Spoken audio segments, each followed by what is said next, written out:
Good morning મિત્રો. તો હું દાદાના ઘરે આવેલો હતો, તો રાતે ધાબા પર સૂઈ ગયો હતો. કેમકે સાંજે છે ને ધાબા પર સૂવાનું એટલી મજા આવે ને સવારનું વાતાવરણ પણ એટલું સરસ હોય ને કે ઉઠીએ ને એટલે એકદમ ફ્રેશ થઈ જઈએ. તો પછી નાહી ધોઈને અમારી ફેવરેટ જગ્યા પર અમે બેસી ગયા. આજે ઊભી રહીને વાત કરે છે તે મારા મામાનો છોકરો છે, મોટા ભાઈ થાય મારા હર્ષિત. અને બાજુમાં જે બેઠો છે તે પણ મામાનો છોકરો છે, તેનું નામ છે સેવું. અને જે ફૂલવાળું શર્ટ પહેર્યું છે તે હું છું, જયદીપ. અને જે વિડીયો બનાવે છે તે મારી બહેન છે, ક્રિશા. તો અમે વિચાર્યું કે ચાલો ગોલો ખાવા જવું છે, તો અમે નીકળી ગયા ગોલો ખાવા.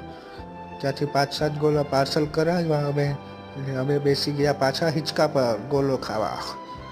પછી થોડીક વાર પછી મમ્મીએ કીધું કે આપણે અથાણું બનાવવા માટે કેરી તોડવા જવાનું છે દાદાની વાડી પર.